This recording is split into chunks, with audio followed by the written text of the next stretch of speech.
that we will come out of it stronger, and asking for help is the best thing that you can do during these times. My sincere thanks and gratitude to all the panelists who found it from the schedules to spend time with us here and give us a chance to listen to their experience and expertise. Our panelists have advised that they are no experts in the given situation. However, they will try and give their best opinions based on their experiences in going through similar situations of the past. For any questions, the panel will take them up after the moderation, and you can keep them ready and put them in the Q&A box. You'll see on your screens at the bottom. I thank you all again here for coming and participating in the first LinkedIn Local webinar, and hope that you derive value out of the same. And without much further ado, I'll request Preeti to introduce LinkedIn Local to all of us. Thank you. Thank you, Vivek. Hi, everyone. Welcome again once good and a very good afternoon to everybody. Quickly, what is LinkedIn Local and especially LinkedIn Local India? Essentially, it is an online to offline meetup concept wherein we meet our connections that we have connected to already or we are yet to connect to in a physical environment. So we take all those virtual connections offline and we meet each other in a more human form to get to know the person and the human from behind their profiles. So that's the whole idea of a LinkedIn Local. In India, we started the chapters in 2017. It's present off and on, dormant, some very active cities in about 12 plus odd cities in the country. Very aggressively, we do quite a few events in Gurgaon and Bangalore. And one of our series, Career Transition, is where it's really picked up and it's become a traveling series of its own. So essentially, to provide a platform for everybody to come offline, exchange the values, engage into conversations, and add value to each other's life. And it's really nice to be here today. And without further ado, hand it over to back to the moderator and the compare in terms of get the proceedings going. So have a very good afternoon, everyone. I'm looking forward to all the conversations today. Thank you. Okay, very warm welcome to all the panelists and the attendees. I will just run you through a few basics on Zoom. The audio for a few people may be low because they may be on not on Wi-Fi or the speech may be having a problem. Request you to keep your video and audio on mute so that you get the best experience from the webinar. We have a fantastic panel with us today who will be discussing the new normal, which is online. This is the first webinar ever to be done by LinkedIn Local India in the online format. And here we are going to be discussing the challenges which are there in the new VUCA world. And as VUCA goes, this is the most volatile and compellingly volatile world that we have seen. We have a threat which has taken everyone by surprise. And there are definitely a lot of things that we need to discuss so that we are all on the same page and we are prepared for the challenges which come ahead. If we are prepared, we will be able to overcome, and our panel will sort of be able to guide you through it, and you can get the best out of it from this webinar. Over to you, Vivek, for the introductions.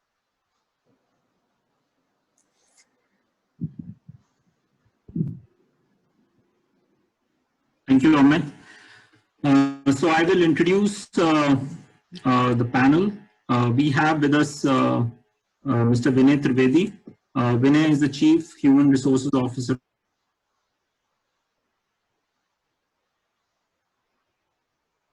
of Thank you. Then we have Mr. Dennis Wilfred with us. Dennis is the Head Talent Acquisition of Intuit India. He is based out of Bangalore.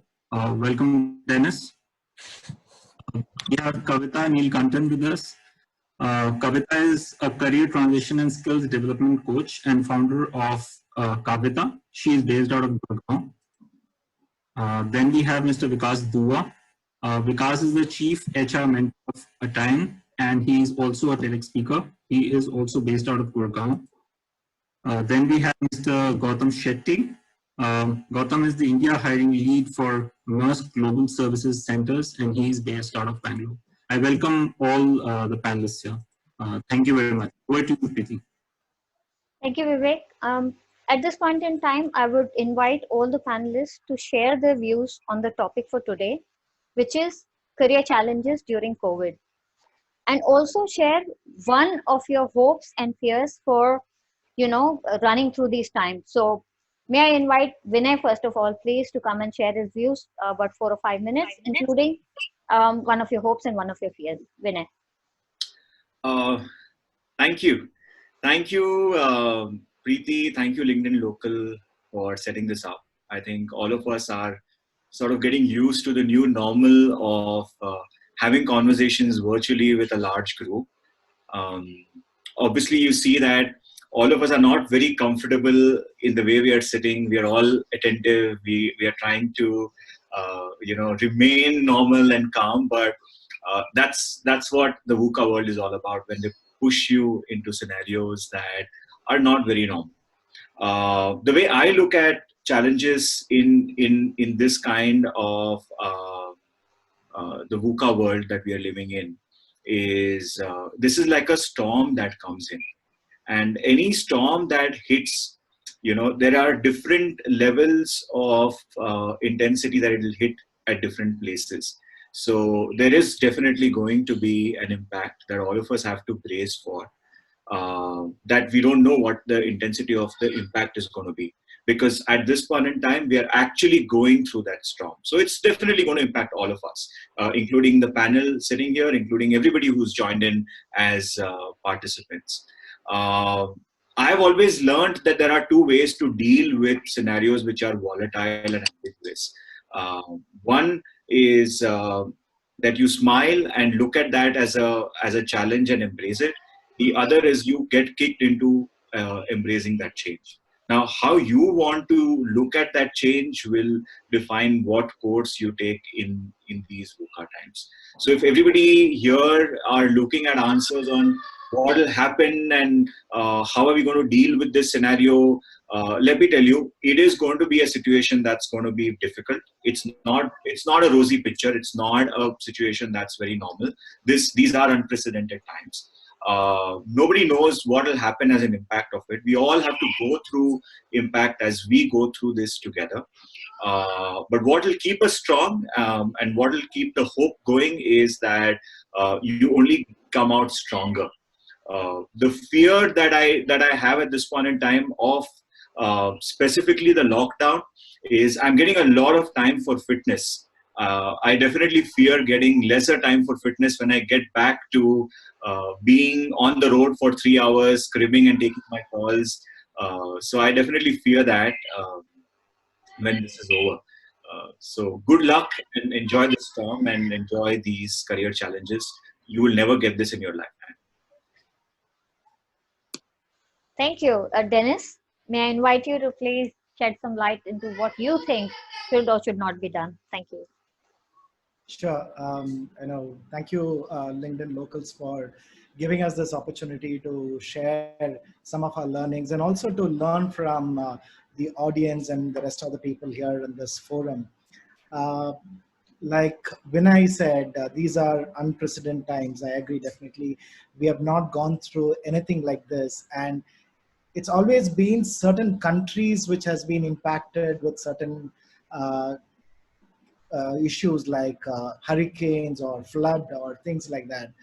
But as globally, we have not come together to experience something like this. So it's uniform across all the countries. It's uniform across all the industries, name it, manufacturing, pharmacy, technology. I mean, you name any industry, we all are going through this. And for everyone, this is a learning period. And when I say learning, it's something which we have to innovate and try it out and see whether it's working or it's not working. And then we will realize which path to take, because none of us have got experience in this. None of us have experienced this in the past. So for me personally, it's been a learning journey, and also sharing with people who are going through different channels of learning, different way of experiencing and coming back and sharing. So that has been my experience. Mm-hmm. And I'm looking forward to listening to people, what is their experience, what is that sharing. in this forum, you do get a lot of messages on how things are, what government is doing, what organization is doing. Unless you experiences, you really can't know. So please don't speculate anything. Just let's uh, learn and experience and go back and share. So that's what I've been doing with the team as well. Learning from the team, asking the team how they are, because this is the best time to innovate. This is the best time for all of us to create something new and go back and tell the next generation or the team which is looking up to us of our own learning from this experience. And I hope no one in our in the next generation go through this. But if something happens, God forbid, we always are there to kind of guide them. Today, none of us are there for us to guide, but we are learning on our own. So this is what I would share with this team. Thank you, Dennis. Thank you for that. Kavita? So, hi, Preeti, Vivek, and everyone else. And it's a pleasure to be on this, panel and speak with all of us, talking about how do we respond to the challenges around our careers at this point in time. So I'll first talk a little bit about my personal hope and my personal fears around, what is happening right now. So I think personal hope is, first of all, that I'm learning far more quickly technology and, getting online, doing these webinars. So personal hope is definitely that some of the things which I do offline, some of the works that I have been doing offline in terms of career transition workshops, I will now be able to do them online, and I will be able to get the skills to be able to do that, thanks to such forums like this, where I'm forced to, learn fast, right? The second, but I also think the bigger hope that I have really is for how we as a country are coming together. And I really think that there's a huge story here, and it's a really, it's a sort of a turning point, I think, for all of us to be at this point in time, responding as we are in India to this challenge. And I think so far, I think we've done a very good job of it. And so, of course, the news, gives you all kinds of, one day it's something, one day it's another thing. But I think we as a country have much to look forward to, although this is a very difficult time. So I have a lot of hope around that. And coming to my fears, yes, I do have fears as well about, especially because in the kind of work that I do, I love to be with people actually face to face. So my fear is, when will that happen? It's going to take some time, and I don't know when that is going to happen. So I'm just hoping that, we'll stay connected virtually, but I want that also to happen soon enough. All right. Okay. Thank you very much for that. Vikas, would you help us, please? So good afternoon. Thanks for this opportunity. And I'm an HR guy, so Preeti's 5-minute deadline is going to be really tough for me to adhere to, but I'm going to try that. And I thought I'd use this opportunity to talk about two aspects of this entire issue, which I've been kind of tracking. One is what I see the business landscape evolving into, and what we need to do in the next few months. So the first element, and both of them have kind of kept time frame of about 3 to 6 months. The reason for that is fairly simple. My wife said so.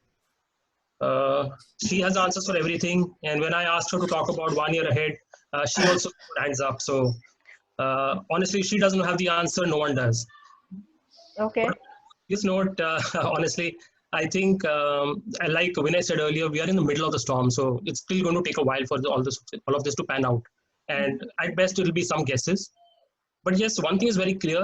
When you look at KPMG's report, which has been doing the circles on the internet, across industries, there's going to be damage in the mid and in the short and mid term. The levels of damage estimated are the medium and high level. So everyone's got to brace for that shock. As always, jobs will be impacted. I'm sorry I'm saying this out, but one shouldn't really mince words at such moments. It's important to be cautious. And I feel that, as always, the lower operational folks right at the front lines who are doing possibly non-value-added work, work that can be easily automated, will be the first one to be targeted. The middle level, again, where there's significant bloatware in various pockets, again under scrutiny. Support functions where non-billable roles exist.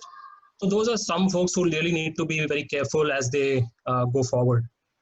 So what do we do in these terms, in these times, more importantly? That's where I wanted to spend a few minutes as well, Preeti. So I have 3 minutes to go, I see. The reality is that with the additional time on hand that we have, we also have, Netflix and other streaming media. We've got WhatsApp University. We've got social networks to kind of pull us away. And that's where I think the ball drops. We have to be very, very cognizant of our time and the way we manage it. What's happening is that everyone is becoming a PhD in coronavirus. And unfortunately, that's not something that's going to benefit anyone except possibly Arnab Goswami. It helps his BP remain at reasonable levels. But I'm sure all of us can do without it, right? So use that time very effectively. And my guidance on that would be a three-pronged strategy, really, which I call 3R framework. The first R is, it's a 3R framework. So the first R is not relax, it's a recalibration. And just like we've discovered, the slow pace has its own benefits. We've seen cleaner cities, purer air, we've seen much more clearer water. I think this is a time that we can really take stock of ourselves and introspect and see how we want to move ahead from here. If you look at Maslow's hierarchy, and there's something very interesting that I thought of where, typically all of us, most of us in this forum would have been thinking we're at level 3 or level 4, levels of networking, responsibility, or love, relationship, self-esteem. But today, whether it's the CEO, whether it's the mid-level executive, whether it's the Swiggy delivery boy, we're all at level 2, which is the need for safety and security. Will my loved ones be safe next month? Will my paycheck come in? Will the value of my mutual funds come back to what it was 3 months ago? So this has been a great leveler, and I think good time for us to really introspect in this direction. Right. The second R, I would say, is to do with relationships. And again, in the last 5-10 years, I can talk personally, neglected a number of those relationships, be it school buddies, be it extended families. I think we should leverage these relationships to rebuild on some of them that we've kind of left behind. And when we come out of this crisis, I think these relationships will really be what will help us. And I can go one step further and say that these relationships may help us come out of this crisis much faster. So I think that's tip 2, or the second pillar. The third pillar, and possibly the most important, is reskilling. Everyone from Alvin Toffler to my neighbor knows that the ability to learn, unlearn, and relearn is going to be most critical as far as future of work is concerned. If we don't end up post this period as being a better version of ourselves, I think we've possibly missed the boat. So that's the most critical piece of advice I would give. What that skill or capability or passion is, that each one will have to possibly find for themselves. But that's what I would strongly recommend. To your specific questions, Preeti, I think if we come out of this, one positive, of course, what I'm looking forward to is that all of us remain more human as we've become in the last few weeks. And the worry is the equal opposite, that we'll go back to our good old bad ways. And I think that's just something I will be personally very sad about. Okay. That's it from my end. That's really insightful. Thank you so much for that, Vikas, which brings us to Gautam. Gautam, please help us and share your views. What do you think are the challenges? What is that one personal hope and one personal fear when we come out on the other side of this? It's all yours. Thank you, Preeti, and thank you, LinkedIn Local, for giving me this opportunity. I think personally going last on the panel gives you an advantage because everybody's covered a lot of the topic, and also the fact that the disadvantages, you have to think of something very innovative to say. So I'll start with saying that I come from one of the biggest shipping and container logistics company called Maersk, and we are hiring 200 plus technology folks this quarter. So anybody in the audience who's listening and who is interested in applying, know that we are interviewing, and we are interviewing virtually. So feel free to apply on our website. With that, I'll tell you something. I hate the situation we are in because of how people are suffering, and I'm hoping speedy recovery. But I also love it in a lot of ways because I think good leaders love chaos. Okay, so I love the fact that this is challenging times. You can also see through the cracks. You can see that there is a lot of scope for improvement. There's a lot of scope for taking quicker decisions, and I think I'm loving all of that happening right now. It's teaching us newer ways of working, and while we've been in our comfort zones, this is taking us out of our comfort zones and trying to make us a lot more innovative in the ways we work. Mm-hmm. Like an analogy which I usually think of during these times is especially the Indian Army. I think they're a very disciplined lot. They have a process, but I think once they come in front of the enemy, everything goes for a toss, and they have to think of strategies at that very minute. So I think this is also making us a lot more regimented and a lot more disciplined in many ways, to make sure that we are following processes. We are making sure that we make improvement and innovations on the fly. So it's making us a lot more agile. So I'd want to be a lot more positive about the situation we are in today. The other, the main thing which I hate about the situation is like like Kavita, I'm a very people's person. I like going out for my coffees. I have lunch with long lunches with my candidate, and all that is not happening. The one-on-one people-to-people connect is not happening. It's everything is virtual, and I hate that. But of course, what I'm liking is the time I get, I don't have to drive to office. So the time I get over there, I'm probably doing a lot more of reading and e-learning and stuff like that. And of course, people made fun of me that I was one of the last people to watch Games of Thrones. So this is the opportunity I get to watch those series as well. So these are the few things I'm liking and disliking about the VUCA world. All right, that's good. Thank you so much, you guys. I'll hand the baton back to Vivek, and let's take this conversation forward. Vivek, all yours. Thank you, Preeti. So before we move to the next session, we thought we'll have some interesting round. Our panelists, some questions, some maybe personal in nature, but just to make things a little more interesting. And we just have 2 questions each. So first, we will go with Vinay. Vinay, are you ready? Okay. Describe quarantine in 1 word. Amazing. Amazing. Amazing. Vinay, since you miss the office masala gossip, how do you fill the void at home?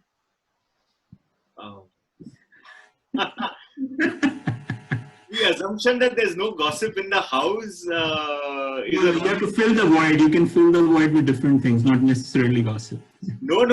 Gossip can only be filled with gossip, and I think it's a very important point you bring up, because in office we used to have these morning gossip meetings once a week. Sure. Gossip. I personally think that gossiping is very good for mental health. And if you are able to gossip for 30 minutes in a day, it definitely increases your lifespan by a couple of years. So all the participants, please gossip, and it really will help you. Only caveat there is avoid negative people or negative gossip, but otherwise you're fine. Sure. You still have to answer the question. No, there's more gossip now, actually. There's actually more gossip there, because when you're in office, you have 8 hours that you're locked into doing some work. Now you're in an office, you have actually more time to gossip. So there's no void, there's actually more gossip that has come into life. Wonderful. Thank you. Thank you, Vinay. Next, we move to Gautam. Okay, yeah, go on. Gautam, are you ready? Go ahead. Gautam, what is the one thing you do while working from home that your boss doesn't know about? I don't want to share that here. Do you want to pass, or do you want to give some other? That's a pass. Okay.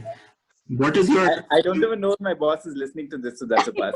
No, but Gautam, you can't pass. I mean, that's not allowed. That one thing that is not allowed is passing any questions on this panel discussion. Okay, I have been overruled. You cannot pass, Gautam. You have to answer something. I think there are times when I'm in office you cannot watch a lot of Netflix between meetings. Unfortunately, because I'm very sure you're going to be unhappy with this answer, but I am able to do that right now. So yeah, that's something my boss doesn't know. Not against. I'm watching as well, but I just recommend control. Yeah. All right, thank you. Gautam, your next question is, what is your favorite time of the day?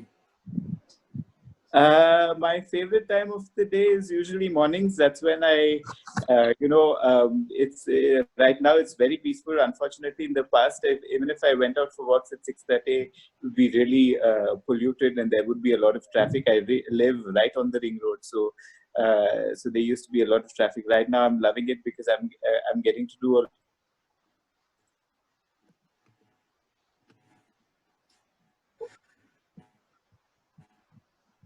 I think we missed you there, Gautam. Would you mind repeating that answer? So I said early mornings is the best time for me because in the past it used to be really polluted. Right now, because and especially because I live on the ring road, right now there is no traffic, so I'm loving doing all my yoga on the terrace. So I'm loving it at this point. Sure. Thank you very much, Gautam. Thank you. So that brings me to Dennis, you and May. What's your dress code during work from home, Dennis? Oh my God. You have to be truthful. Yep, absolutely honest. Absolutely honest. Yes, I am in my track pants, and so whenever I have a call, I'm in a very formal shirt with the track pants, and when I'm not in a formal meeting, then I'm in a t-shirt. So that's to be very, very honest. Absolutely love you for that. And no right and no wrong here, because whatever we're comfortable in, that's what it is. Next one for you, Dennis. Netflix and chill or cooking? And if it is Netflix and chill, then what? And if it is cooking, then what?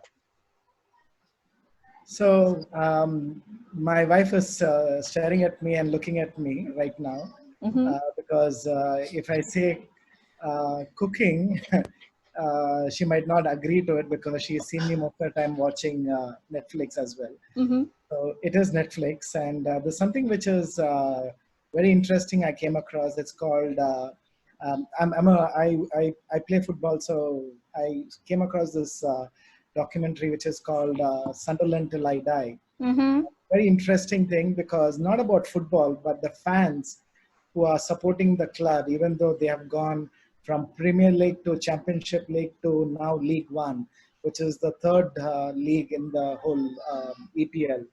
But the fans are amazing, and the way they support the team is something which I really admire. A lot of things which I've learned from the fans watching that series. So very, very interesting one.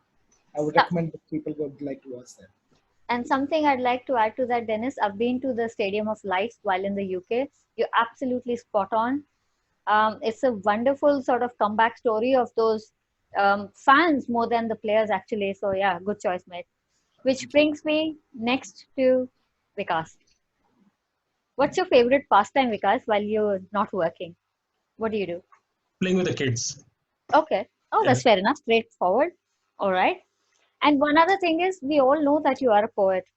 So can you please share a couple of lines that you have spent specially during this time? It could be something of hope. It could be sharing some of your vulnerabilities, whatever it is. Please go for it. I wrote one on gratitude. If you give me a second, I'll pull it up because it's there on my machine. And again, inspired by, the number of folks who've really been at the front lines, fighting this entire battle for us. Please, so go ahead. Give me a second, I'll just pull it up. Please do that. No issue. Please.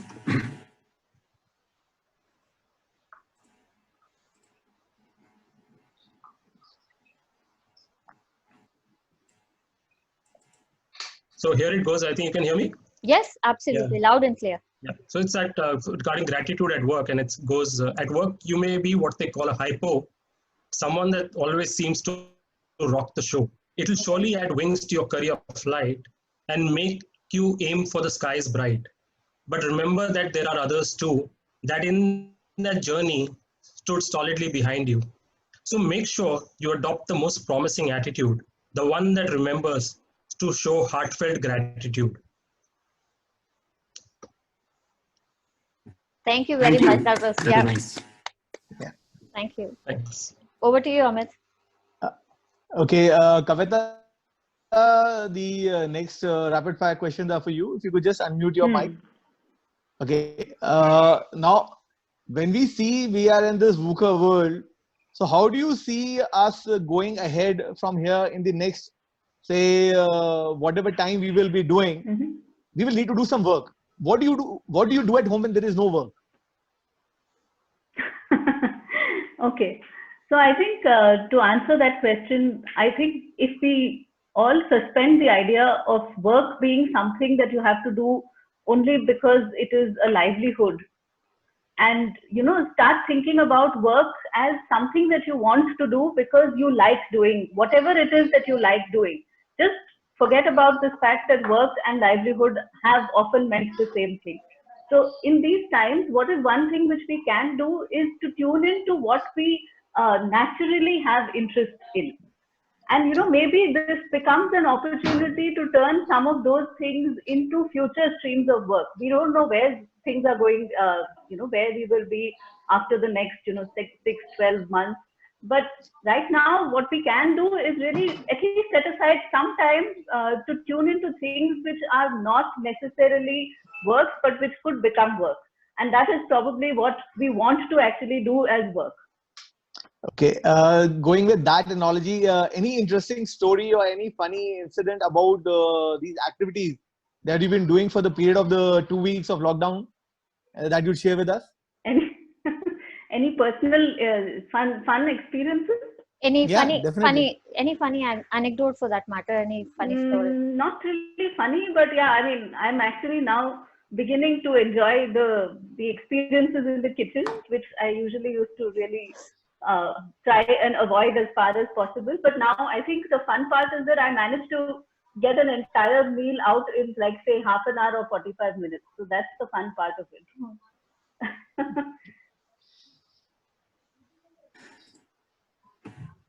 Great. Thank you, Kavita. So Preeti, would you like to take forward the next session? We are going to moderate a few questions that we have collected from various people who have written to us. New questions that are there in the question answer panel will also be answered after this session. So Preeti, may I request you to start, please? Please, thank you, Vivek. So my first question is for Vinay. Vinay? Hi. Yes, Yeah, I'm all you're yours. ready. Absolutely. Thank you. So what are the various challenges, Vinay, during these VUCA times, and how should one deal with them? So anything in your experience in, all these years, what do you see as challenges especially in these different confined times, and how to deal with them? This question has been resonated time in and time again by quite a few people. A lot of people who registered, we gave them an option to ask their questions to the panel. So this one sort of resonated with a lot of people, and I'm sure out of all the people out there, a lot of people would want to know your views on it. So please. See, like I had said in the beginning, these are very, very testing times for the whole world. Nobody in this world knows what should be done in such a scenario because there is no precedent. Every time something happens, there is some history that it had happened in this year, this is where it had happened, and we did this, etc., etc. So I don't think anybody knows what and how to deal with these. But what it risks, what happens in these challenging times really is people tend to pick up habits and things that you should not do in the long run. For example, since you've suddenly got a lot of time, you want to go more often on binge watching some series. I'm not saying you should not do that, but in these challenging times, so Dennis definitely is looking at me because he has been watching some. but I think what is critical is that you've never got these 21 days together with your whole family, 24 hours together, ever in your life. Either you were going to school, or you were going to college, or your parents were going to work, or you were going to work. You've actually, if you think about it from a family setup perspective, this is the first time, apart from obviously years when you were just born and you were toddlers, that you're actually spending time with your family 24/7 together. Right. So it has its own challenges. I mean, sitting and spending time with family can be very challenging and can be a daunting task for a lot of us. But these are difficult times. And therefore, do not pick up any habits that are bad in these difficult times, because you're very vulnerable and it's very easy to pick up a habit. And the best thing is blame it on COVID, blame it on lockdown, blame it on bad scenario, blame it on everything else around you that is failing. So it's easy to pick up those habits. So stay away from that. Pick up habits which can make you more passionate, pick up habits which can keep you more positive, pick up habits which can keep you more fresh. That will get you going once this whole storm is over, into becoming or leading a better normal life from what you were leading before these 21 days, 30 days that the lockdown period is going to be. So face these challenges with as much positivity as you can. And I keep saying this over and over again because the situation is only going to get bad to worse. To the KPMG report that Vikas was mentioning, where the impact is going to be medium to high on a lot of organizations, it is only going to be bad to worse. So if you condition your mind to do positive and good things, when the situation actually, you're confronting it, you will be better prepared. So if you have to be better prepared, you have to be in a positive frame of mind.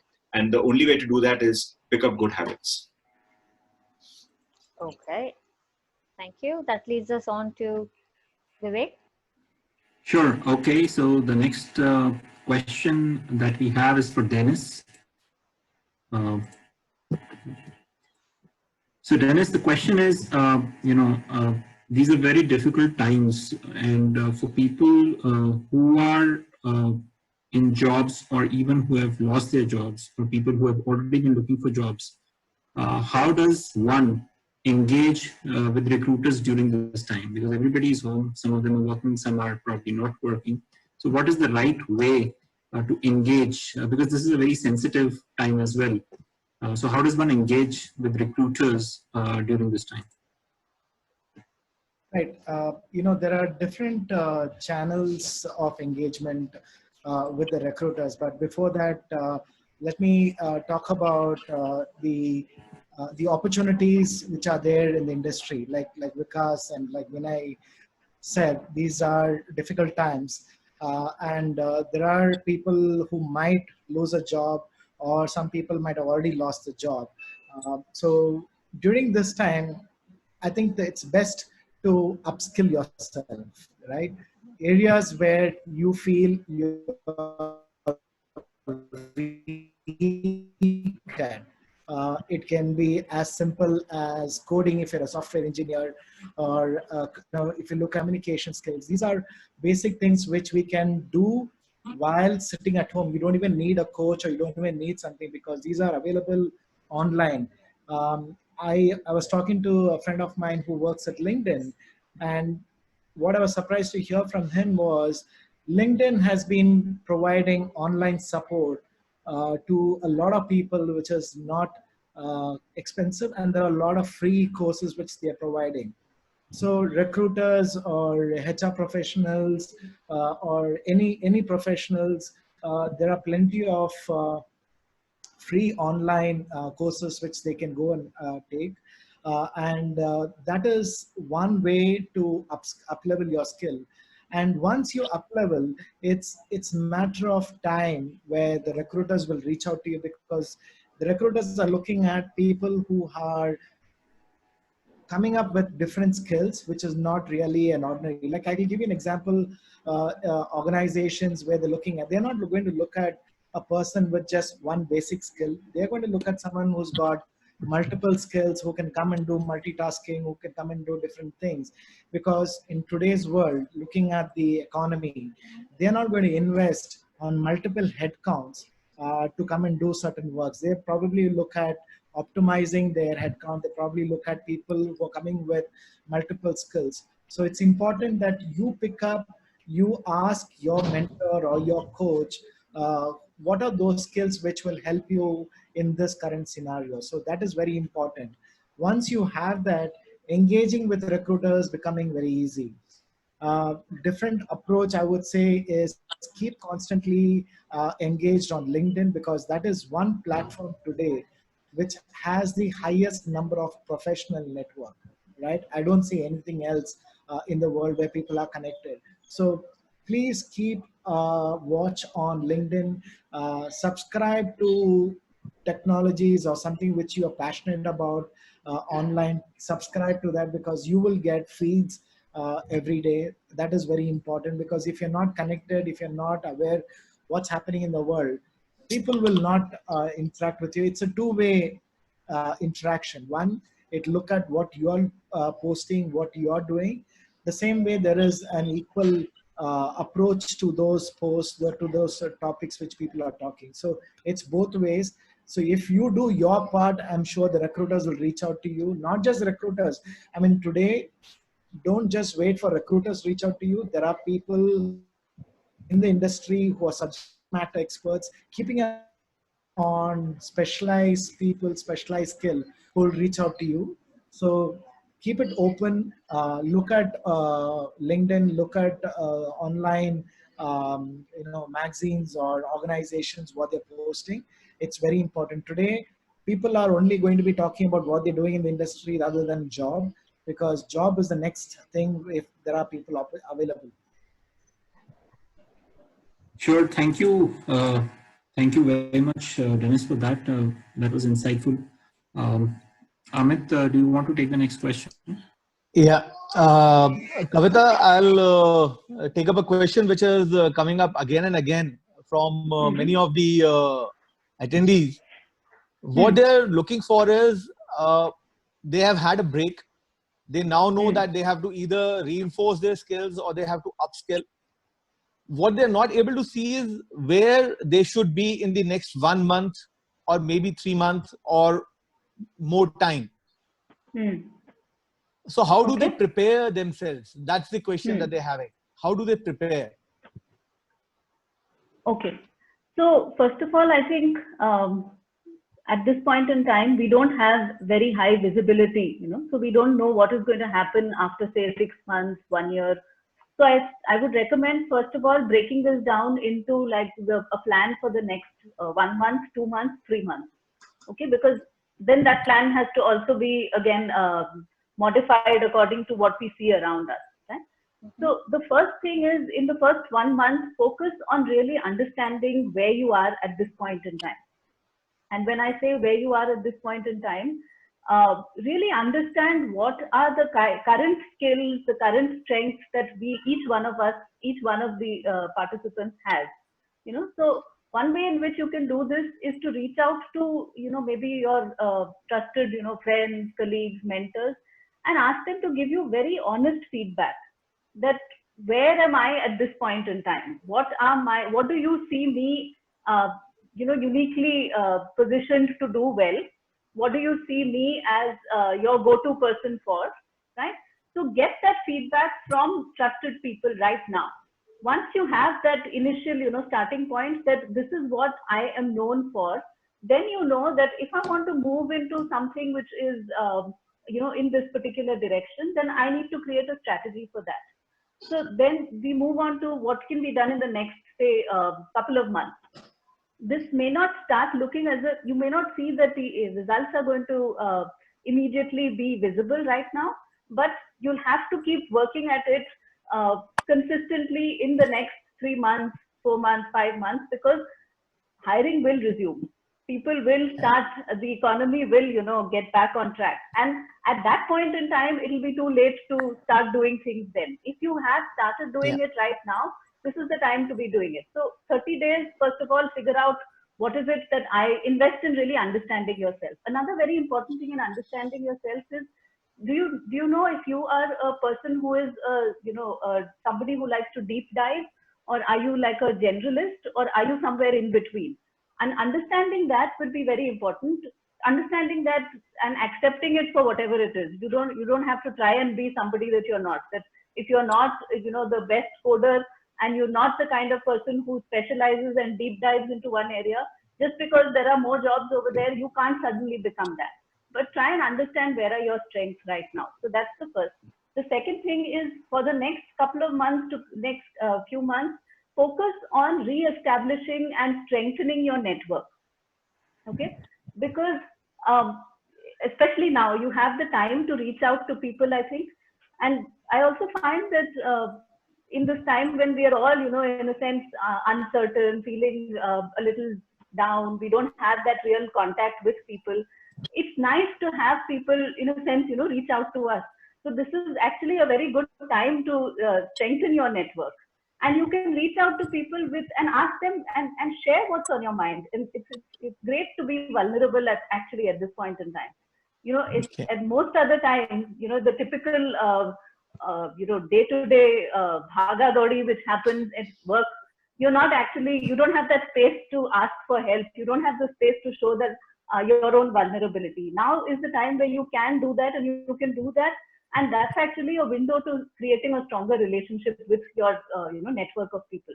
So reach out to mentors, especially older people, ask them to share stories of when they have experienced crises like this. Nothing like a good story to help you connect at a heart to heart. So Yeah. get those kinds of insights and reach out to your network. And in the longer term, I think I think that's a point which Dennis, you had also said, that be connected. So in platforms like LinkedIn, show what your expertise is. Typically we all know a lot of things, but we hold back from putting it out there. And this is the time where if you start investing in maybe, distilling whatever your skills are and putting it out there in the form of a small post, a sort of an idea digest, this is what's on your mind, then you start creating visibility, and you're also telling people that these are the kinds of things that I'm interested in. So it's important for people to know that if they are looking for a person who has this kind of interest and this kind of skill, you're the person to turn to. And that's where you need to keep putting yourself out there. So those are some 3 things which I would recommend that we start doing, and we start doing it in a more consistent way. I think that's the best of it. Thank you. Just Amit, if Thanks I a could lot. add, Vivek, if Yeah, I could please. add to Kavita, please. I Oh, think, please. this is the best time to rediscover yourself. There are times where you probably want to do something like a painting or cooking or whatever it is, right? Whatever you're passionate about, right? I think this is the best time for you all to experiment that.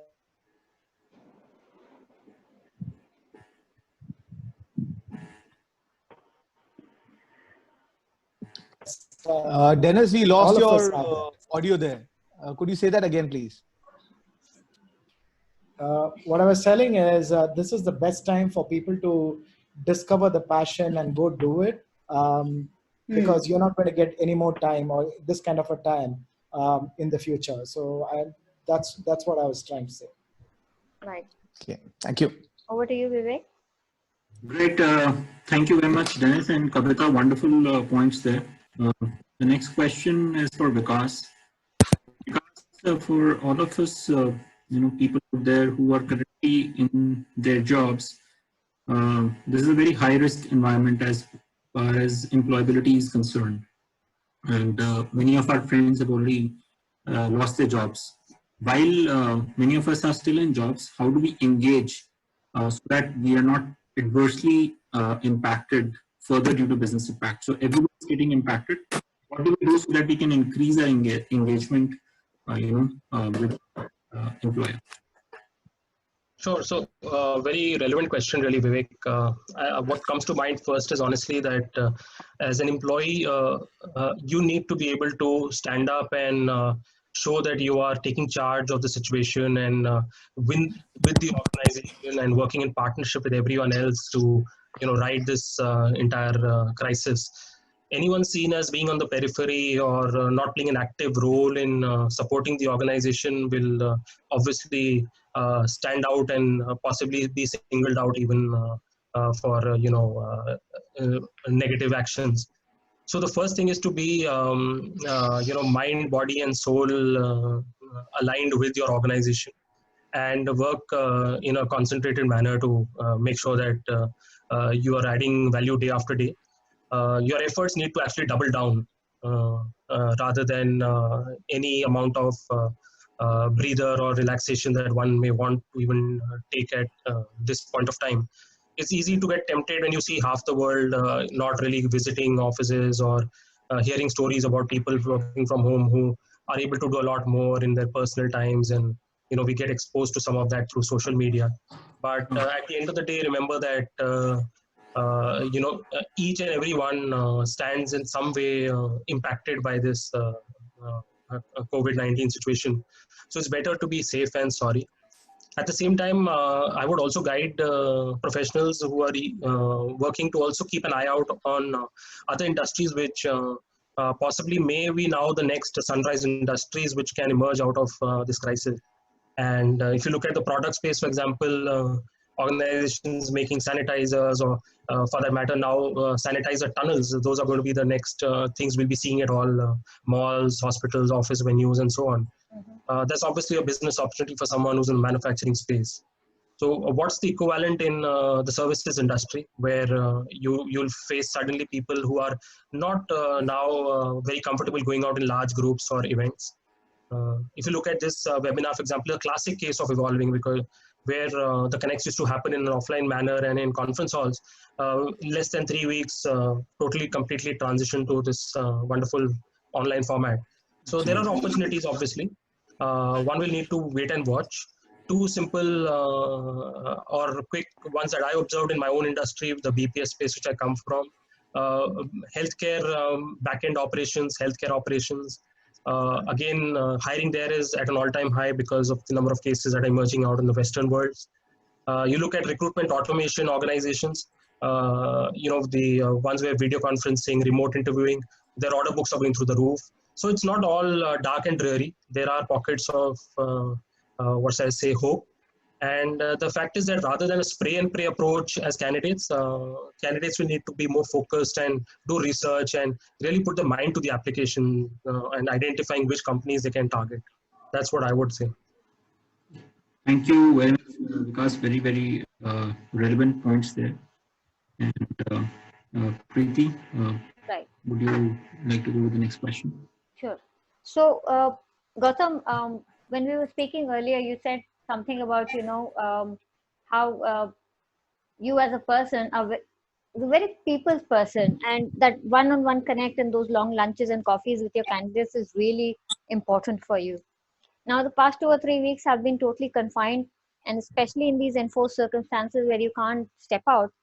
As a hiring manager, what are the challenges that you're facing because of this, and how are you coping? What is the alternate mode that you've adopted, or what is it that you've come up with? Please help us understand that. Thank you. Thank you, Preeti. Thank you for that question. And of course, one is the crisis times has given us perspective, talent in a very different way right now for the future. So one is, of course, the way we're looking at talent is very different, and this time is also helping us assess a lot of talent virtually.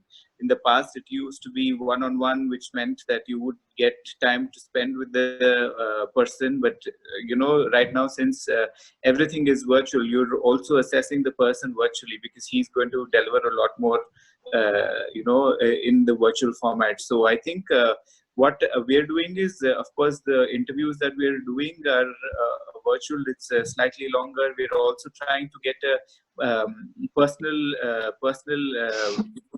interview done.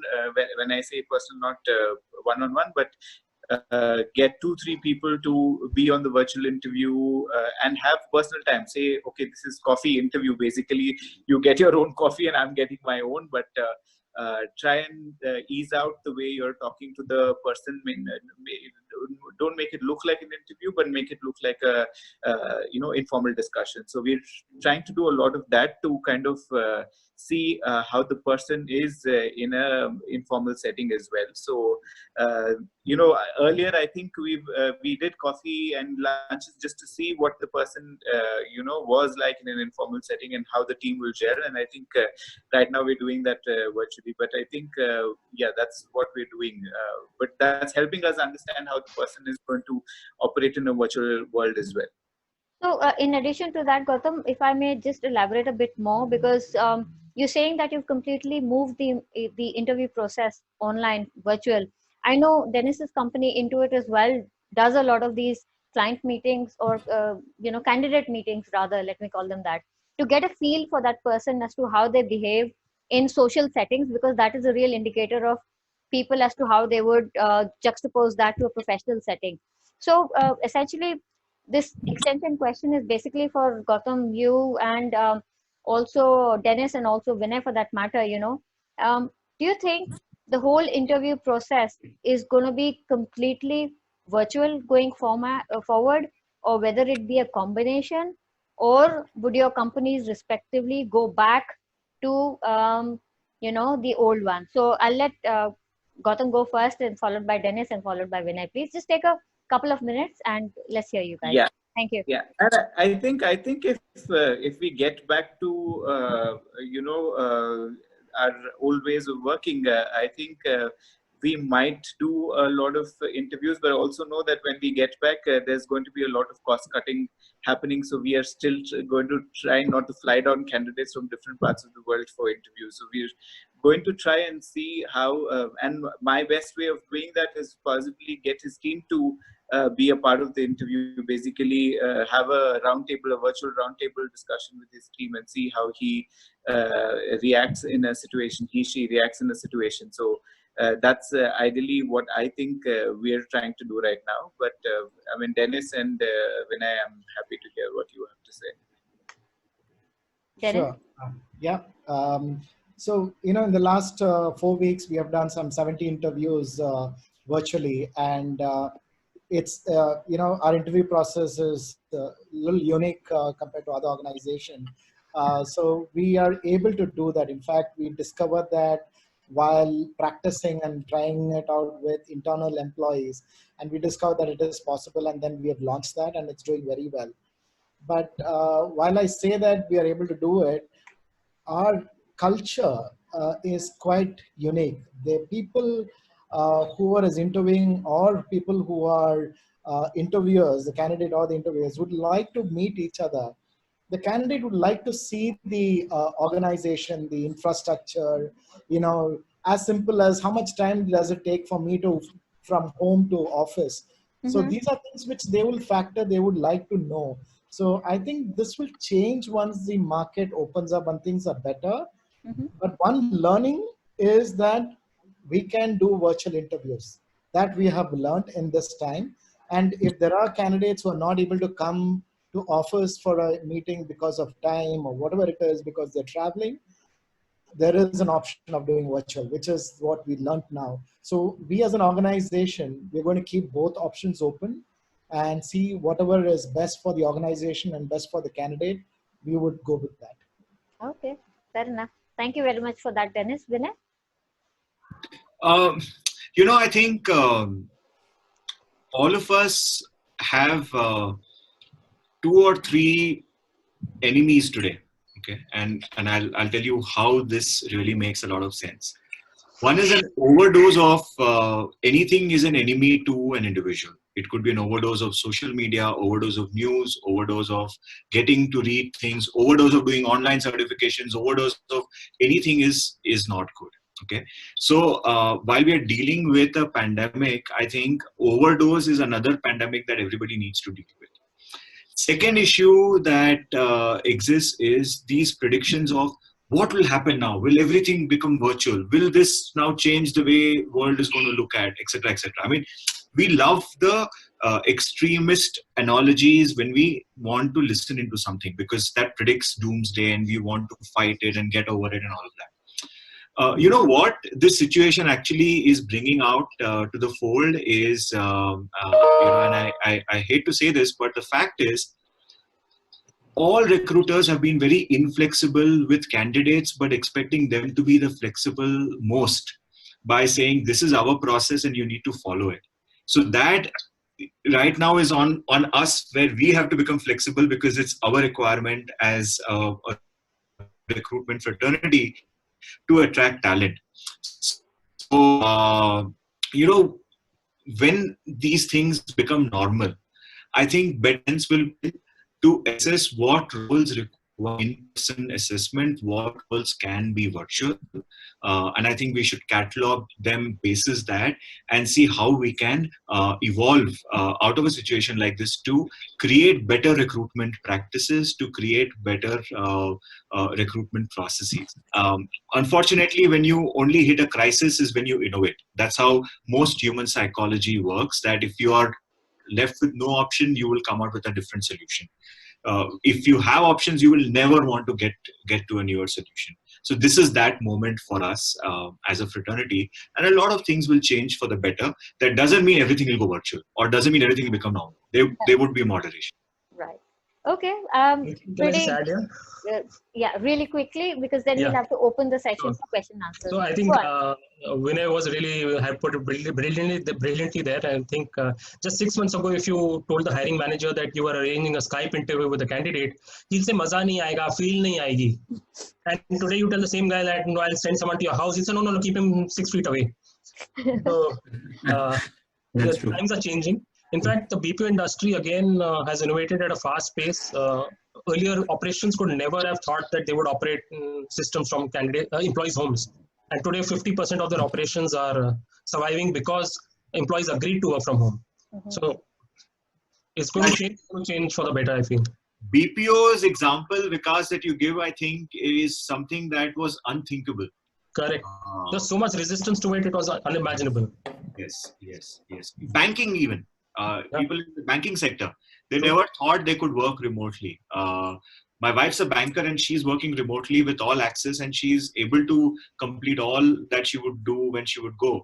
So a lot of things are the flexibility. You know, actually we would expect a lot of people to be flexible, but we are the least flexible when it comes to our processes and our things.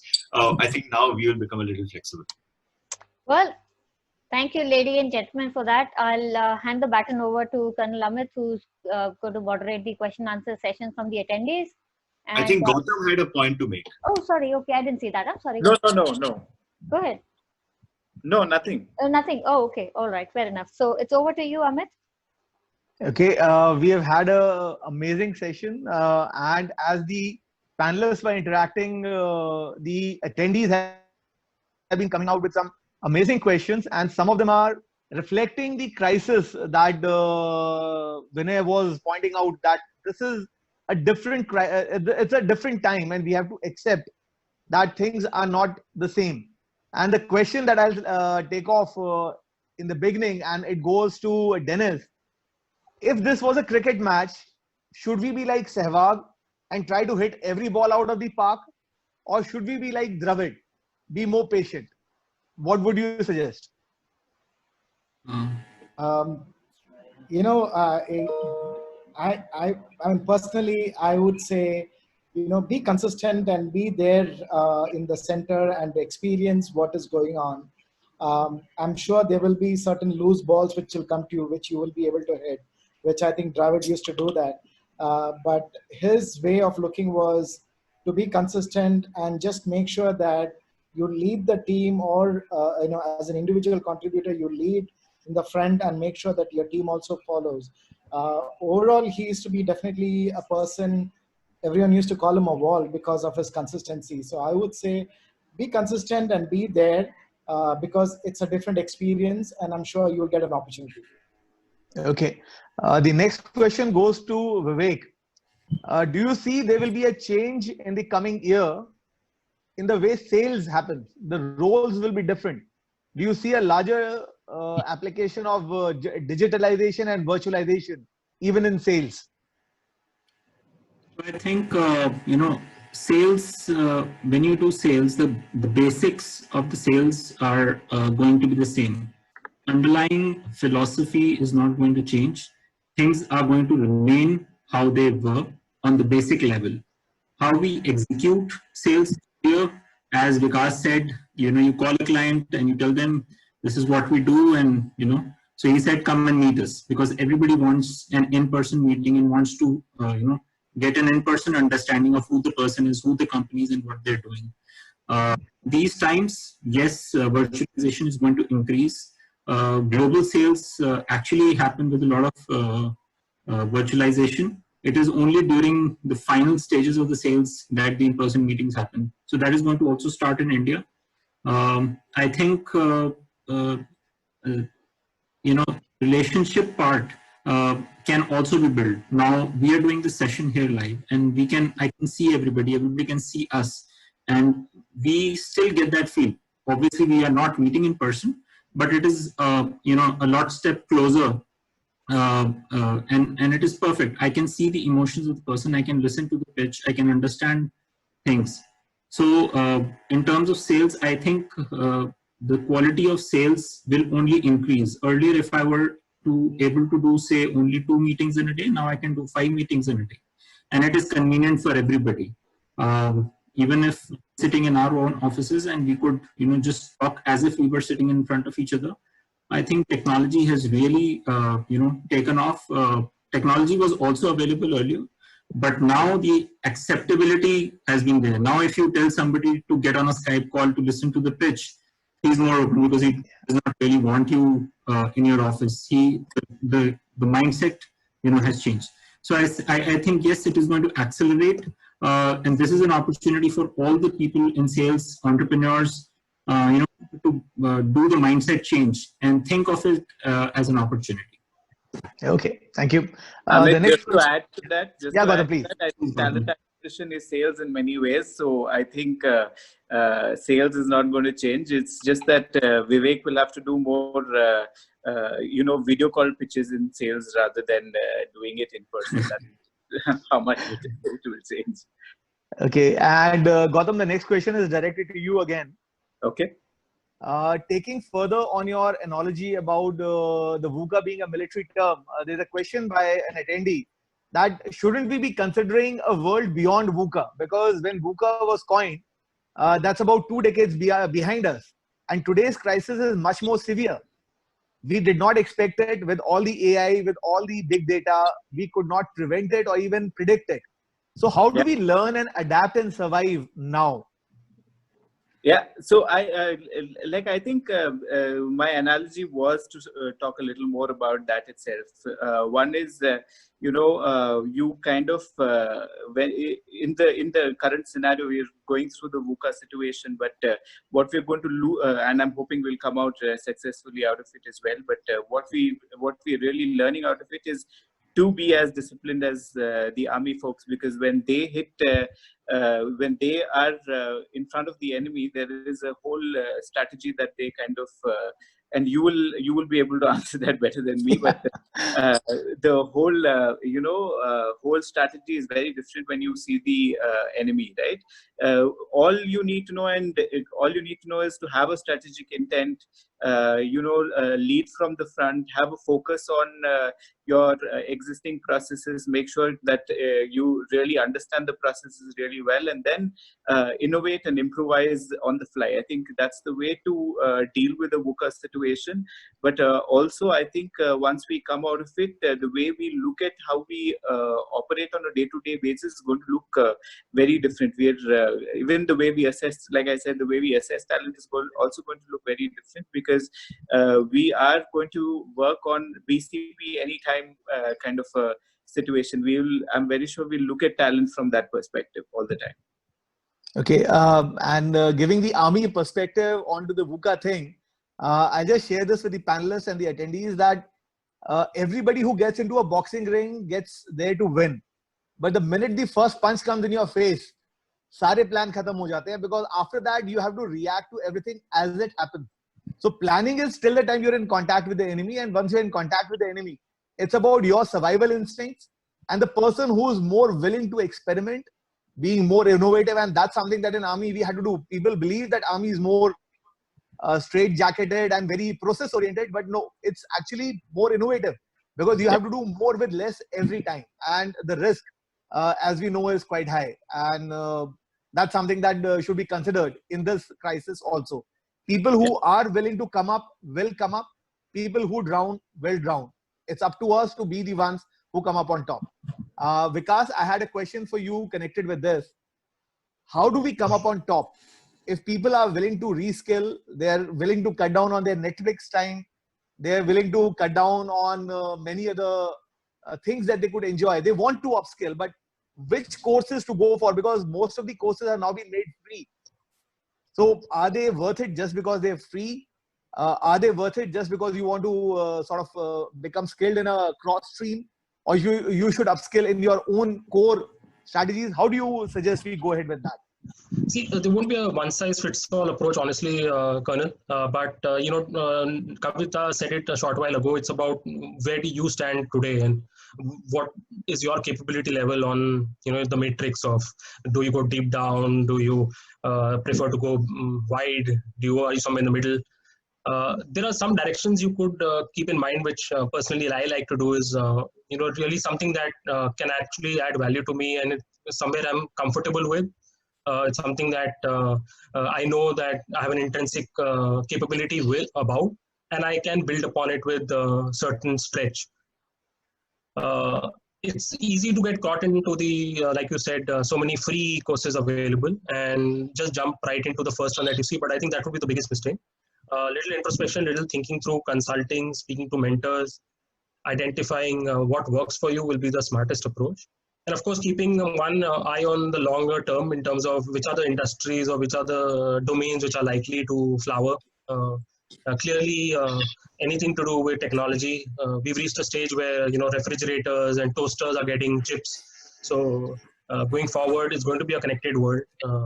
I think hygiene, the technology understanding and ability to work closely with technology will become a hygiene skill.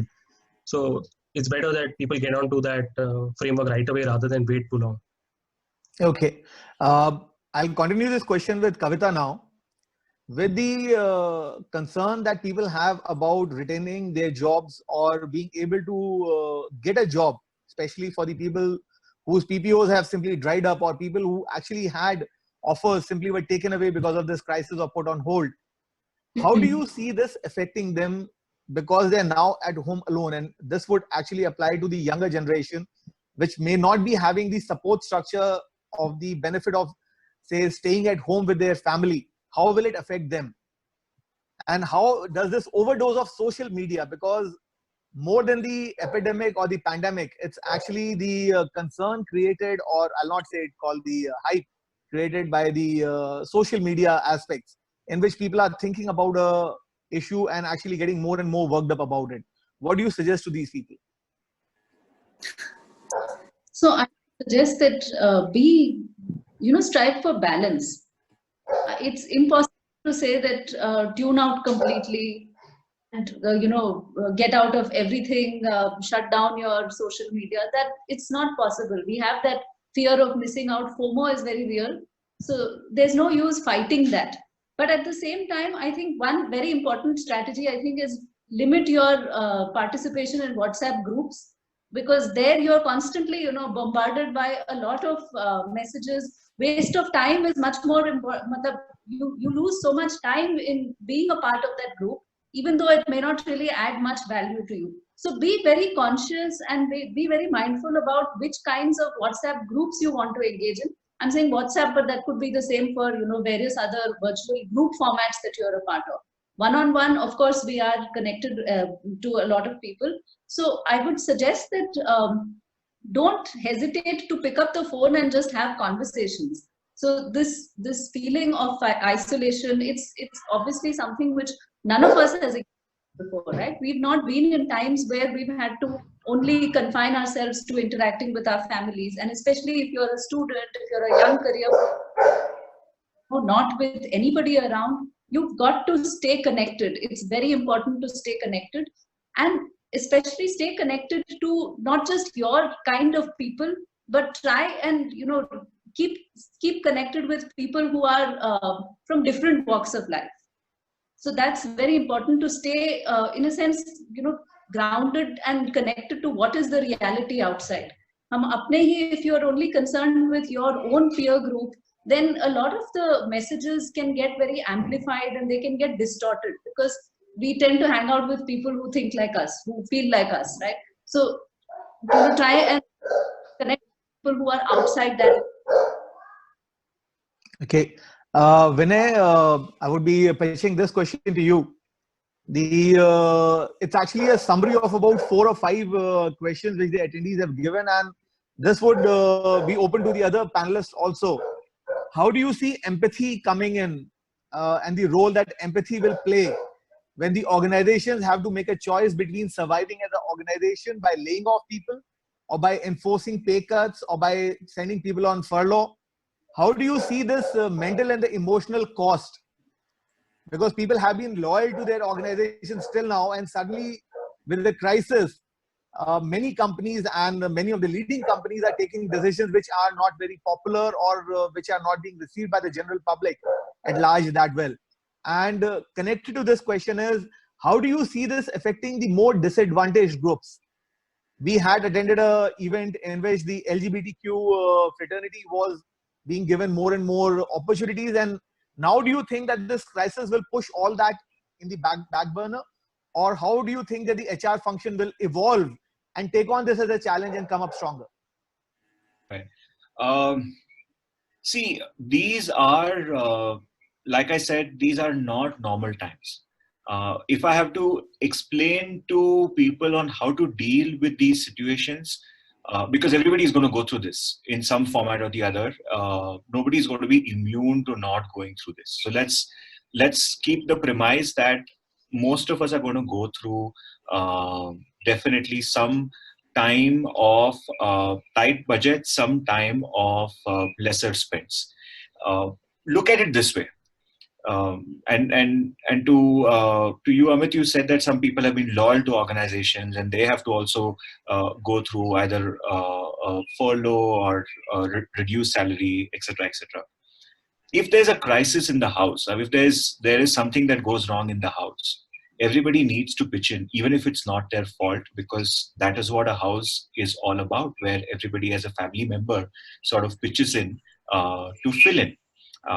The same, you extrapolate that into an organizational context where there is some external force that is impacting the organization. For no fault of anybody, everybody has to now pitch in and rise up to the occasion to stay stronger and contribute. That's on the reaction of what you need to do.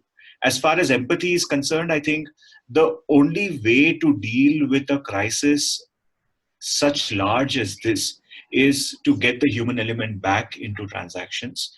And I'm a very strong believer of trying to have the human element as far as possible. That's the only way that will help you sustain in these times. HR folks or line managers that have to have these conversations will have to be very, very, very, very empathetic to people when they talk, because they're really talking to people in a crisis that's called upon without anybody's fault. So I think the way to look at this is, A, everybody's going to get impacted. So you will have to start accepting that, for no fault of yours, you're going to get impacted. B, everybody has to be kind to each another, because, that's the only way you can come out of it and come out of it stronger. So that's my 2 cents on how to deal with this scenario. In this together, and the impact will not be felt by just a portion of the organization. It will be impacting everyone, and it will depend on everyone to sort of pull through it in a way that you still have a company to go back to when the event, I'll call it the COVID event, in a way that it's an event of a lifetime. When the event finishes and we are across it, we still have a company and a job and an economy to go back to. That's a sort of positive thing that we can look at, and every challenge then will become quite smaller in perspective when we look at it. Preeti, I think I have completed my time with the Q&A. We had many more questions. The attendees are most welcome to sort of pitch out these questions, interact more and more with the panelists on LinkedIn. The leverage of LinkedIn, which I can recommend to you, is that you need to go out and talk to people who can give you the things the way they are. There is no sugarcoating this. You are in a crisis. You are in an event of your lifetime. The way the panelists have been able to speak to you and they have been able to guide you is that with the right attitude, you will overcome this and many more crises as they will come up. Preeti, back to you. Amit, we do have time for one more question. So if you want to take up one more, we're fine. At Okay. exactly 4:25, we'll have to sort of give the baton back to me, and then we'll carry on for the closing session.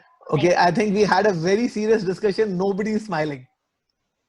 So I have to put this question out because somebody has asked this here. Please. He says, I personally feel that I should invest my quarantine time studying and working on subjects, specifically maths. They're saying maths is very troublesome. And even though there is a lot of time, we really don't like to study it, especially because there's no teacher forcing us to study. And then there is Netflix and chill. So how do you keep yourself motivated to go after subjects which are not that appealing? And here, I think a question was directed towards Gautam about coding. Will coding and maybe artificial intelligence and things like that be more predominating the next the post-crisis scenario? And how do you control this Netflix? How do I say this addiction? Please. Well, the question is, directed towards the wrong person. Actually, I mean. One is math was also my weak spot, and there's a reason why I took up HR. And number two, I am Netflix addict myself, so I think addressed to the wrong person. But I think if you're really motivated about making sure that you want to do the math really well, you have to kind of go ahead and work on it. So there is no choice. I'm assuming this is coming from a student, and I'm hoping that whoever's asking this question is has a goal in mind, and they really need to work towards getting to their goal, and that's ideally how they should approach it. Vinay. So when I was a child, my grandfather used to tell this to me, to all my cousins actually, because we're a joint family. He would say, when you sit down for food, if there's something that you do not like on your food, finish eating that food so that you don't have to see it again. As far as maths is concerned, if there is something that you can do, is try in small portions finishing whatever you need to finish on a daily basis, so that the problem is not large at one go. As far as addictions are concerned, so I get very addicted and I get into binge watching mode, and I literally become a tortoise if I start watching. So when this quarantine time started, I consciously told myself, I'm not going to watch a single new series during this time. In fact, last 3 weeks, I've actually not watched television for more than 1 hour. Because I knew that this is the time where I will pick up a bad habit. So I consciously did not do that, and I kept myself busy doing multiple things. The easiest way is to keep yourself busy doing other activities so you don't catch up on the addiction. Kavita or Vikas, if you'd want to take it on. Yeah, so I have a slightly different answer, and this is for the student who asked this question about maths. If you don't like maths, I think for what you should do is figure out which time of the day that you feel the most energy, okay? And in that part of the day, do something which you really like. Don't force yourself to do that maths and, slog at something which you dislike, because that's just going to take your, energy away, put you in a kind of a bad mood for the rest of the day. Do something which you really like and forget that you have to actually do that maths. Once you've done that, like Vinay said, just take a bite of whatever is the neem, if there is neem on your plate, which is maths, then thoda sa you'll have to have that bitter pill also. But do it after you put yourself in a great frame of mind by doing something that you really enjoy. Vikas? I'll just share one simple tip. Works for me since I'm a big tech geek. I use an app called Simply Habit. I've coded in the amount of time I want to spend on every activity during the course of the day, and I track myself with that. So if it's 30 minutes for Netflix, it's 30 minutes for Netflix, and it helps me. I hope it helps some of you. Right. What about you, Dennis? Anything to share at all there, please? I mean, it's a great question. The simple answer from my side is make learning fun. The minute you make that fun, you'll enjoy it. I know math is not a great subject for a lot of people, but make learning fun for you will enjoy it. And like Kavita said, put your energy in certain things which you love doing. And once you enjoy, your energy level is definitely going up. And then you look at math or whichever subject you think is appropriate, look at that. And there are quite a few online graphical version of solving problems, not just monotonous paper and pencil. So look at that option as well, where you can learn. Have competition with people in your house or with your friends online. How fast you solve problem, what are the different ways of solving a problem, because math is not just one way, there are multiple ways to solve a problem. So try out different things. I'm sure you will fall in love with that. Thank you, Dennis. With that, I think I'll take the baton. Preeti, just to add to what everybody said, I think to the student, please listen to the other panelists, because I was clearly the outlier.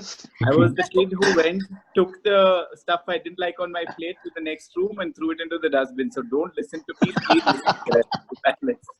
Thank you for the honesty, Gautam. Right. Yeah. Thank you. That's great insights, guys. Thank you so much. That brings me actually to the close of this humongous and I think most of us virtual panel discussion on a LinkedIn Local India.